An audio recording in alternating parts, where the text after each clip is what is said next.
President Xi Jinping has dismissed Defense Minister Li Shangfu in a cabinet reshuffle. No replacement has been named. Li is the second senior official removed from office this year with no explanation. Let's talk to Al Jazeera's Katrina Yu in Beijing. Talk us through the changes of this cabinet reshuffle and what's happened to the defense minister, Katrina.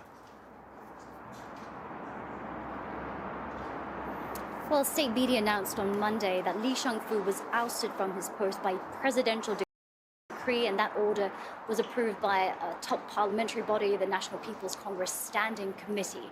Now, no explanation was given for his removal, and his replacement has also not been named.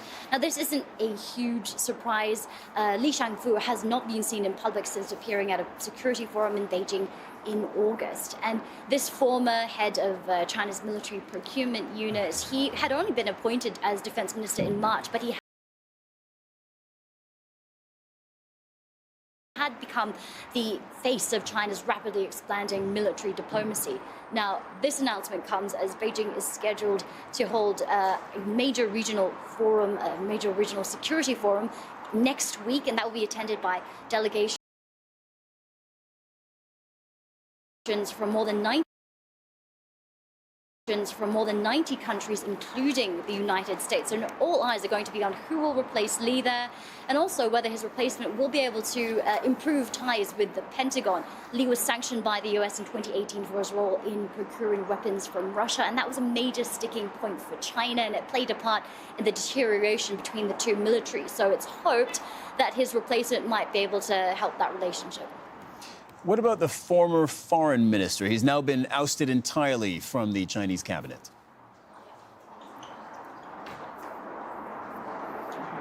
That's right. So what makes this all the more significant is that this is the second major leadership shakeup in a matter of months. China's foreign minister, Qin Gang, or his foreign minister, I should say, Qin Gang, was replaced very suddenly in July after being in that post for only half a year. Again, no explanation was given, although he was quite rapidly replaced by his predecessor, Wang Yi, who has been functioning as China's foreign minister since then. And it really all goes to show the opaqueness of the Chinese government. Now, Qin Gang did have another political title as state councillor, and that officially has also been removed as of today on Monday. And what it does, though, reveal to the world that there is a sense of internal turmoil that we're not really privy to. And it's not a good look for Beijing. It comes at a time when China is trying to project an image of stability and reliability on the global stage. Katrina Yu reporting from Beijing there. Thank you very much, Katrina. Russia has intensified its offensive in eastern Ukraine. President Vladimir Putin is ordering thousands more troops to the front line, but Ukrainian officials say Moscow appears to be suffering severe losses. Rob McBride reports from the capital, Kyiv. A big increase in fighting has been reported along much of the front in the east at a number of different points. The Russians continuing attempts to try to surround the city of Avdiivka, just outside Russian-controlled Donetsk. But we're also getting reports of more fighting at places like Bakhmut and Kupiansk, where battle has raged now for many months. According to the Ukrainians, the Russians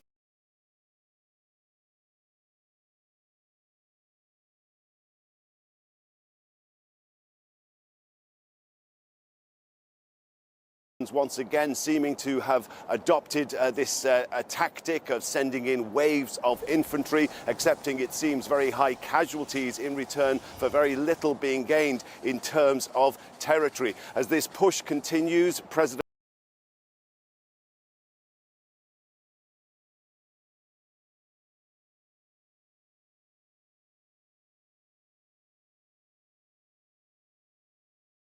Volodymyr Zelensky of Ukraine has met with his military commanders to discuss the situation across the country. Also, we're getting reports with the increased fighting in the south around Kherson. An order has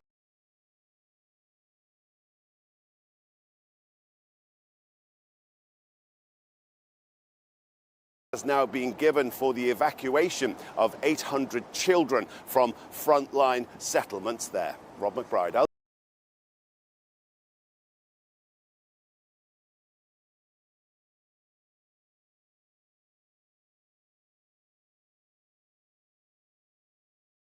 Jazeera, Kyiv. Before Russia invaded, 17,000 people lived in the Ukrainian town of al-Arabi. Now, the few hundred people remaining spend their days underground in interconnected basements. As Zain Basravi reports from the southern Zaporizhia region, many cities have been created just under the surface. In town after war-ravaged town, rubble-filled streets people once strolled. Homes bear the scars of war, ghost towns near the front line. They may seem abandoned, but the hum of a generator, people talking, reveal life is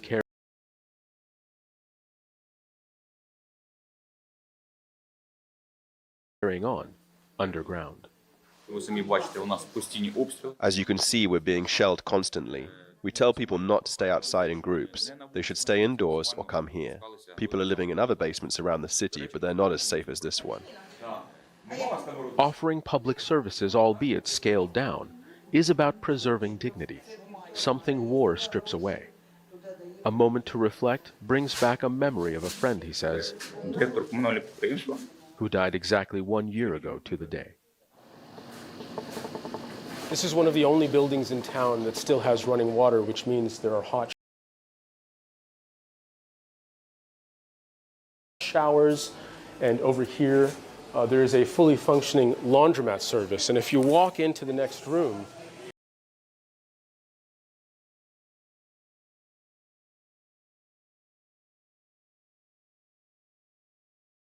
it's an entertainment space, and it has a makeshift cinema, there's books and music, there's a store where you can get snacks and hot coffee. All of this is quite impressive. It's more than just creature comforts. Here, it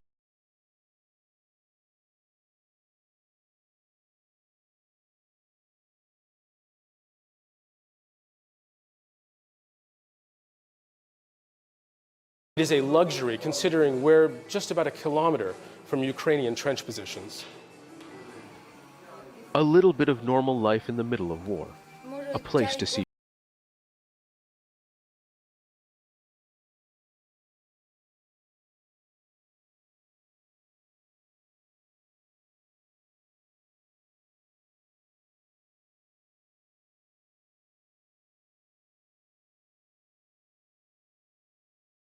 friends, get rations, a hot drink, to get and give help, to avoid being alone in the worst of times.